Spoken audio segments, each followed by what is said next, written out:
Okay, this is the last type of question that I want you to do in chapter 7. The last type question will be of this form where it will be you will have either multiplication or division given to you. So, for example, look at this particular question: is 2a square over c square multiplied by 4bc over 8a square b. So you're supposed to simplify this. And typically, this question in the exam will amount to about 2 to 3 marks, depends on the complexity. Now, this is what you should do. If there's a multiplication, there's no plus minus, so you can multiply it. The numerator multiply with the numerator. For example, 2 over 3 times 4 over 6. What you do is you take 2 multiplied by 4 is 8, 3 multiplied by 6 is 18, and then you simplify. Similarly, 2 times 4 is 8. The number below is 8. Look at the number first. Next, look at a. A square, there's nothing over there. A square. Denominator, a square. In the numerator, there's only one b. In the denominator, there's one b. In the numerator, there's one c. And in the denominator, there are c square. Two c's. So you should order them in order, and then it becomes easier. Then you can follow the same method as what we did in part 1. 8 will cancel with 8. A square cancel with a square. B cancel with b. C cancel with, you remove 1 from below. So the final answer is 1 over c. Okay, let's try another question of the same manner. Let's say 3x square over 2 divide by 4xy over x cubed. So this time I've put in a divide, but the method is still the same. What you should do is always change the divide to times first. So when you times, you must reverse the 1 on top. 3x square over 2. When you change this to time, you should switch. So it becomes x cubed over 4xy. The moment you do this, you will get 1 mark in the exam. Now let's simplify this further.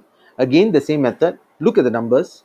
There's 3, there's nothing, so the numerator is 3. The denominator 2 times 4 is 8. Always settle the numbers first. X square and x cubed. X square is x times x. X cubed is x times x times x. So there's a total of 5. So it's x to the power of 5. And the denominator is x and y. So what you should do next, 3 and 8 cannot simplify, leave it. X and x to the power of 5. If I remove this, I'm left with 4. So the final answer is 3x to the power of 4 over 8y.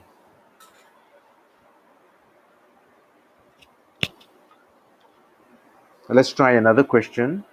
I'm going to pick one from your textbook so that you still can do it. 35yz square over 12xz divided by 5z 4 over 6x cubed y square. The method is still the same. Change the divide to times.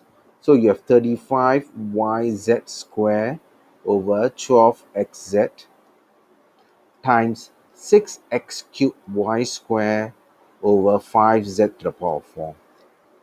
And as per usual, let's simplify the numbers first. Actually, what you can do is, in your calculator, you can just take 35 multiplied by 6, and you'll get 210. And then the denominator 12 times 5 is 60. You just use calculator. Y, let me just choose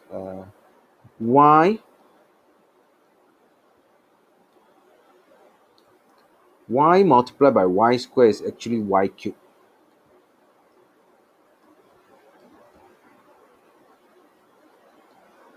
Z square, there's nothing, so there's x cubed and z square. There's x cubed and z square, so I've covered everything. In the denominator, I have x and z to the power of 5, because z multiplied by z to the power of 4 is z to the power of 5. Okay, what to do next? Now, how to simplify 210 divided by 60? Do not waste your time simplifying it. Just press 210 divided by 60 in your calculator, and then you will get a fraction. You will get 7 over 2. Just copy it down. Don't waste your time doing mental calculation. Just press using your calculator. Now, let's look at x. I have x and x cubed. So the simplification is x squared. There is no y, so y cubed, I will leave it, and z to the power of 3. So this is the final answer. Okay, I'm going to do one of the questions that is challenging in your workbook. This is the last question of 4D. I'm going to try it so that you have an understanding of how to do it. Give me one moment while I erase this away. 4D is probably the most challenging question you will get in the exam. In the meantime, you don't have to do question 5 and question 6. I just want you to focus on question 1, 2, 3, 4. Question 5 and 6 are a bit too difficult. We don't really have to practice them. Those are not exam type of questions. Okay, let me do a question 4D.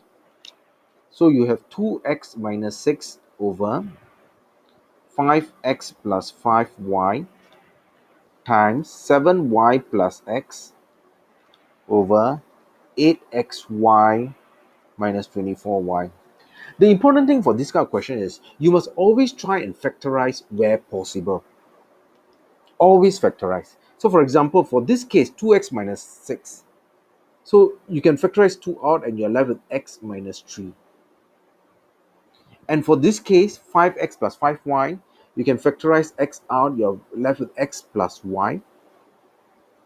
And you multiply 7x plus y is already y plus and x plus y is the same. It's already factorized, so you don't have to do anything. Now let's look at the one below. 8xy and 24y. I can bring 8y out. I'm left with x minus 3y. Sorry, x minus 3 then. Now, do you see a pattern? Do you see things that are common? So I see x minus 3. I can cancel with x minus 3. I can see x plus y. I'm going to cancel x plus y. So what is left is 2 times 7 is 14. 5 times 8 is 40 and y. Now, if you give me this answer, you will lose one final mark because 14 over 40 is not simplified. So you must simplify it as when you divide it by 2, you get 7 over 20y. And this is the final answer.